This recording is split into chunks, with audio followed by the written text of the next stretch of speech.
Hey guys, Monster here, and today I have an overview for you of the Spyderco Endura 4. My overviews are just kind of giving you overall specs and size comparisons and some quick thoughts on the knife.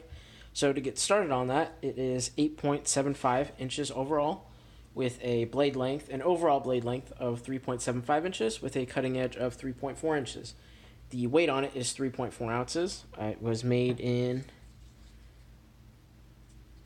Seki City, Japan.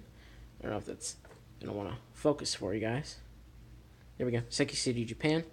VG10 steel, 3.4 ounces. It is quite a long knife overall, but for that size, you get a relatively thin knife and lightweight for the length of it. And for some size comparisons, I want to start doing this in all my size comparisons from here on out, which is a standard Bic lighter, because say if you're not a knife guy and you want to get into knives, but you don't carry any knives currently at the moment, this is a standard Bic lighter, because I imagine if you want to get into knives and don't carry any knives, you at least have a friend, or might even have one in your home, someone that lives in your home who has a Bic lighter, so now you know the comparison to a Bic lighter if that is something you know, because that's more, in my opinion, common of an item than a knife if you're not a knife guy. So after that, we're going to do the knife size comparisons, which is the mostly closely related to the Endura, which is the little brother Delica, both in VG10, both made in Seki City, Japan. As you can see, the Endura is quite longer.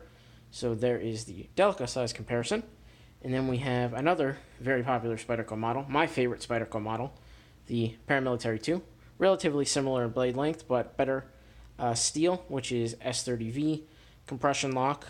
The Endura, by the way, does have a 4-way positional pocket clip, left and right hand, tip up and tip down. There's the Paramilitary 2. Again, my personal favorite Spyderco. And then we have probably one of the most infamous and oldest pocket knife, maybe not oldest, but most infamous pocket knives of all time. Everyone's grandfather carried one. The Buck 110. This is the Buck 110 Slim Hunter in the chartreuse. It's a great knife, 420 high carbon. Buck does a great heat treat on their knives. Again, great knife. Everyone's grandfather has one, so if your grandfather has one but you don't own any knives, you can compare it, and now you know that you're getting a relatively same size knife. So I think that's it, guys. Oh, one more thing I forgot to do. In my pocket today, I have the CRKT amicus, probably one of the beefiest knives in my collection. It is something almost 7 ounces. So just because I have that in my pocket, whatever is in my pocket will go in the size comparison, opposed to whatever other knives I feel are similar to it, or in the same category, or just general pocket knives. But this is what I have in my pocket today. Definitely a considerable weight difference, almost double if not triple the weight, or at least it feels like that. So there you go, guys. There's your overview of the Spyderco Endura 4 with the Wharncliffe blade. Take it easy.